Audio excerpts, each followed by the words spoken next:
Hey guys, it's Chris and welcome back to another Game of Thrones video, but this time we're talking Season 8. Yes, Season 7 is already behind us. We have a long damn night ahead of us. Apparently they're filming from this October all the way through next August apparently, so this thing's not going to probably show until 2019. Maybe they'll go back to April. So let's get into it. Game of Thrones Season 8, my first top 5 predictions.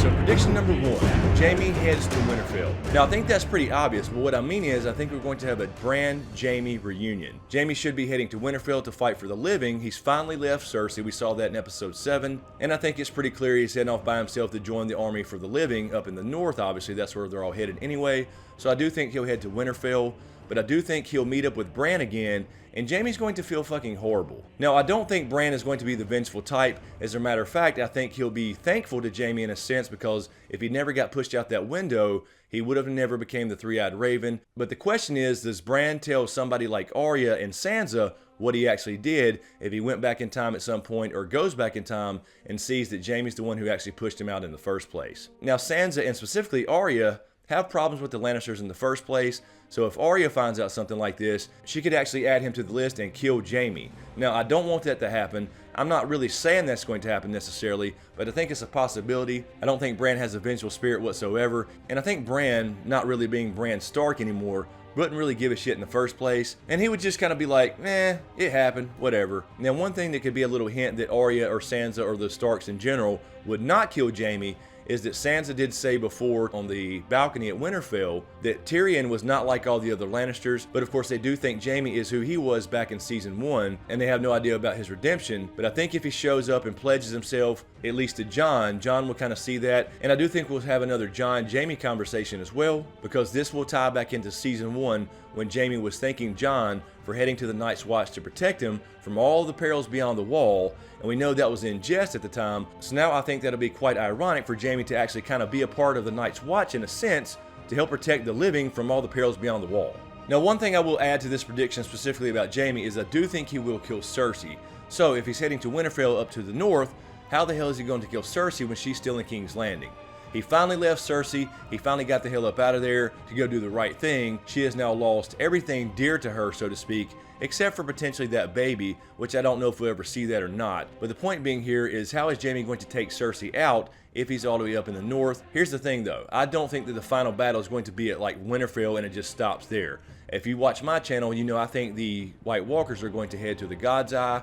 I think this is going to go much further south, so I believe that as they have these various battles, they're going to have to keep retreating back further and further south, and that eventually at some point they will come to King's Landing again, or at least in that area. And I think Cersei may actually try to attack the living from the south, kind of like teaming up with the Night King. So you got the Night King and the White Walkers coming from the north, you have the Lannisters coming from the south, if they agree to do that. So I think if that happens, Jaime will obviously try to take her out to try to save everyone again, and then of course he will become a Queen Slayer as well. Alright, so number 2, a Jon and Dany Targaryen baby. I think this is pretty clear in Season 7. There were so many mentions of Dany not being able to have kids. Of course, she says the dragons are her children. And finally, Jon asked her in the Dragon Pit last episode, where did you get that information? Of course, she brought up Mirri Maz Duur, which makes you question the prophecy, so to speak, that Mirri Maz Duur said to Dany when she asked when will Khal Drogo be as he was. And part of that prophecy, as a condition of it, was when her womb quickens again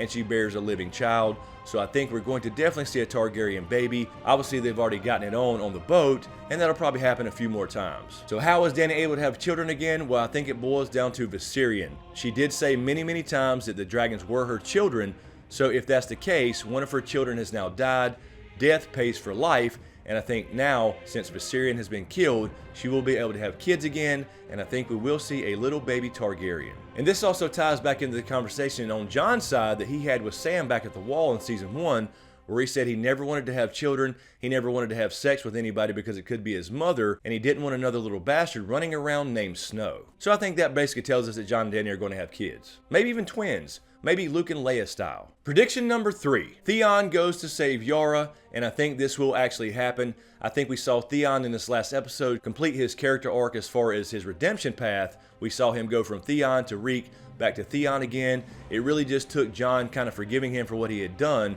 and saying you don't have to choose. You are a Greyjoy and a Stark.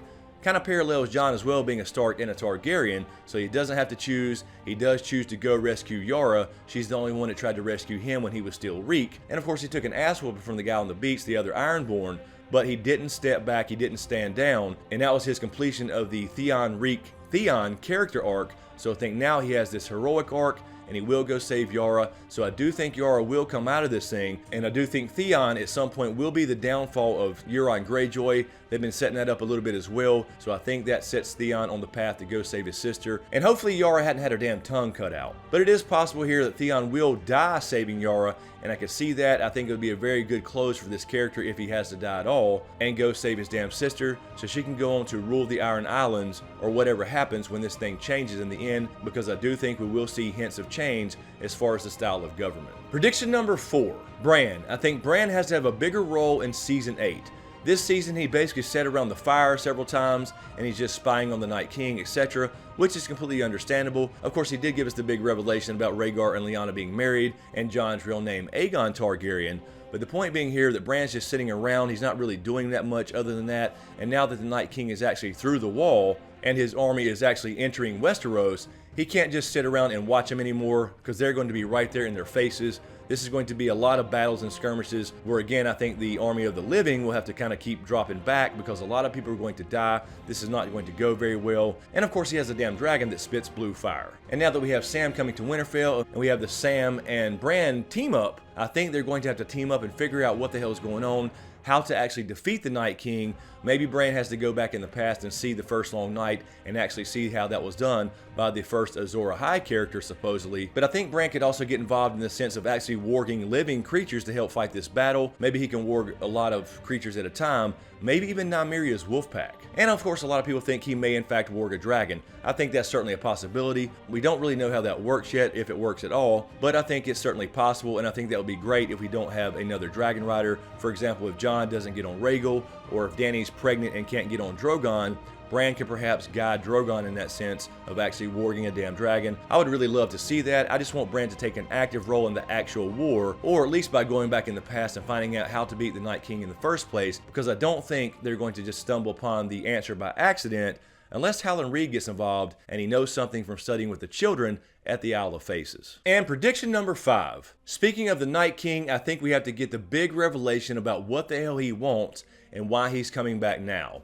He had a chance to come back many times over many millennia. There had been dragons throughout the world up to 150 years ago before our story started. I do think obviously in Season 7, Episode 6, Beyond the Wall, that was in fact a dragon trap. There was no other reason to leave those guys alive on the island at the lake, and he did know, being a proto-Stark and having that green sight ability, that Dany was going to show up with dragons so he could take out Viserion specifically, so he could bring down the wall. So I do think we have to find out what the Night King wants. You have to remember here, a villain is just a hero of the other side. What he's doing is terrible from our perspective. Well, from any perspective it's terrible because he's taking out a lot of innocent people. But the point being here is we have to find out what the hell he actually wants. So I think we have to get that big revelation. If you watch this channel again, you know I think he's heading to the God's Eye. I think he wants to go to the original place where children and men first had this pact of peace. Perhaps he wants to take out the rest of his creators, because I do think there are children of the Forest left on the God's Eye in the Isle of Faces. We'll see if they do that on the show. But the point being here is we have to have this big reveal about what the hell he wants. There's got to be a big twist there. We did hear from the producers that we're going to see 3 big twists that George R.R. Martin gave to Dan and Dave before the series started. The first one was obviously Hodor, his backstory and how he became Hodor. The second was apparently the burning of Shireen, which I saw coming a mile away. As soon as Melisandre told Selyse back in a previous season that she needed to come with them to the north, I knew right then and there that Melisandre had planned on trying to burn her, and of course Stannis was talked into it. But the third one is supposed to be at the end of Season 8, and I think that has to be the big shocker or twist on what the hell the Night King wants and why he's coming back now. I do speculate about that a bit more in the Dragon Raised by Wolves series, so those links will be in the description below if you want to check that out. Anyway guys, that's all I have for now. Let me know what you think in the comments below. There'll be plenty more prediction videos to come throughout the long night, filming news and stuff as well. I will also continue Q&As and probably some live streams as well, so there'll be plenty of Game of Thrones content coming for you guys throughout the long night. So let me know what you think and what else you would like to see on SmokeScreen throughout the Game of Thrones off season. Anyway guys, as usual, thank you for all the support, especially to you guys on Patreon, and a huge shout out to my executive Patreon SmokeScreen producers, Griffin, Vol10, Lala Gig, Kissa Powell, Marc Joseph, aka The Snow in Winterfell, Marylin Bentley, JoAnna, Sean Hayes, Anonymous, Colliday, Goska, HoonJive, Nicki Snow, Horton, Erin Habig, Ashley May, Dean Bwell, Karla Stark, John Carey, Anastasia, Jason Landers, Rhiaanon, DTizSmith, and MJW. Thank you guys so much. I really appreciate the support. And thank you to everyone out there in YouTube land. I really appreciate the support this season. And thanks again to everyone who stopped by the live stream for episode 7. We raised over $8,000 for St. Jude Children's Hospital. Really blew me away. Our original goal was $2,000. We hit that 4 times over. Thank you guys so much. Anyway, thanks again, you guys. Be sure to subscribe to get everything, and be sure to click that damn notification bell so you're notified when I drop a new video. Thanks for watching, and we'll see you